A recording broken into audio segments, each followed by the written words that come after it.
देखिए, सबसे पहले तो पूरे सनातनी राष्ट्र को बहुत बहुत शुभकामनाएं।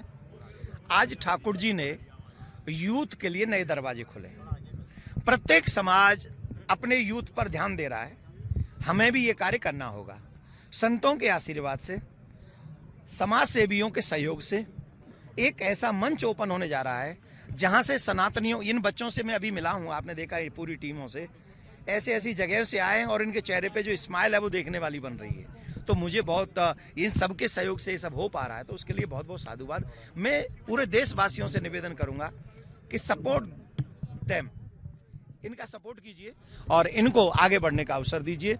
Help others then God will help you. और यहाँ पूरे टूर्नामेंट के बीच में हम लोग यही प्लान करेंगे, युवाओं को मंच मिले, सनातन का मार्ग मिले और इनके द्वारा हेल्प का कार्य बढ़ सके। इसी कार्य को लेकर ये आज से प्रारंभ होने जा रहा है और आगे कल से 9:30 बजे से मैच प्रारंभ हो जाएंगे और सारे मैच सोनी टीवी, भारत दर्शन पे, OTT पे लाइव जाएंगे। महाराज जी, कितने का इसमें आने वाले हैं? कौन-कौन बड़े मुख्य अतिथि इसमें पहुंचने वाले हैं? इसमें सारे अतिथिगण रहेंगे। हमारे संत महात्मा शंकराचार्य भगवान, द्वारका पीठाधीश्वर शंकराचार्य भगवान के द्वारा ट्रॉफी दी जाएगी। फिर इसमें प्रदीप मिश्रा जी भी आ रहे हैं, चिन्मन बापू, इंद्रेश जी महाराज आ रहे हैं, अनुरुद्धाचार्य जी आ रहे हैं, त्रिलोचन दास जी महाराज, अनेक संत आ रहे हैं, देश के अनेक प्रसिद्ध संत आ रहे हैं और क्रिकेटर भी आ रहे हैं जिन्होंने हमारे भारत को गौरवान्वित होने का अवसर दिया है। वर्ल्ड चैंपियन कई बार बनाया है। मदन लाल शर्मा जी आ रहे हैं, चेतन शर्मा जी आ रहे हैं, पीयूष चावला आ रहे हैं, रैना आ रहे हैं, सुरेश रैना आ रहे हैं, मोहित शर्मा आ रहे हैं, प्रवीण कुमार। अब मैं कितनों का नाम बताऊं? इसमें शॉर्ट में ये समझ लीजिए, जिन्होंने क्रिकेट खेला है उनका अनुभव इन बच्चों को मिलेगा और संतों का आशीर्वाद इनको मिलेगा। इन्हें अपने भविष्य का निर्माण करने का अवसर है और हमारे यूथ को हमें अवसर मिलेगा कि उनको जोड़ सकें। बस सनातनी सहयोग दें। धन्यवाद। कि सनातन प्रीमियर लीग इंदौर के लिए बहुत सौभाग्य की बात है कि इसका पहला एडिशन यहाँ हो रहा है और ये अपने आप में एक अद्भुत प्रयास है। मैं पूज्य गुरुदेव देवकीनंदन ठाकुर जी का अभिनंदन करता हूँ कि एक अच्छे नए कंसेप्ट के साथ उन्होंने देश भर के युवा प्रतिभाओं को एक मंच देने का काम किया, जो सोनी पर लाइव होगा और जो पुरस्कार मिलेंगे वो भी सेवा में खर्च होंगे। लेकिन विशेष बात यह है कि खेल एक सशक्त माध्यम है अच्छे विचारों को नई पीढ़ी में देने के लिए। भगवान कृष्ण ने भी खेल खेल में ही गेंद नदी में डाली और कालिया नाग का अंत किया।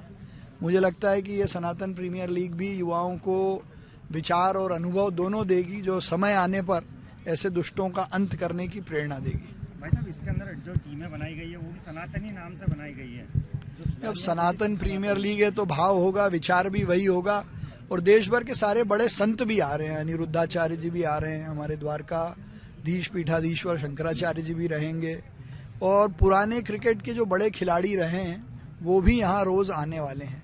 मुझे उससे ज़्यादा खुशी इस बात की है कि अभी नेहरू स्टेडियम का आप स्वरूप देखेंगे तो ऐसा लग रहा है कि इंटरनेशनल वनडे यहाँ होने वाला है। आज आपने इसको नया नामकरण भी किया, MIC में प्रस्ताव भी पारित। इसको नहीं किया, इससे लगा हुआ एक छोटा स्टेडियम है जो कुश्ती के लिए हमने एरिना बनाया है, पर उसका नाम छोटा नेहरू था। मेरे को ये समझ में नहीं आता था कि ये कौन है, तो हमने आज उसका नाम शौर्य, स्वाभिमान और हिंद स्वराज के हमारे जो संस्थापक हैं छत्रपति शिवाजी महाराज के नाम से किया है और वो अब छत्रपति शिवाजी स्टेडियम के नाम से जाना जाएगा। जैसे कि मैं सो रहा हूँ तो पिताजी को जगाना है मुझे, तो वो डायरेक्ट उठाने के बजाय, और हिंसा की परंपरा मेरे यहाँ नहीं थी सौभाग्य से, तो वो क्या करते थे कि उस कमरे में आ जाएंगे या बाहर से गुजरेंगे और चौपाई बोलेंगे, प्रात काल उठ के रघुनाथा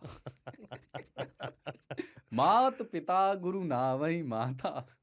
कभी कभी मैं गुस्से में उठ करके अरे पापा, चरण स्पर्श किया और सो गया। मैंने कहा अब मत उठाना।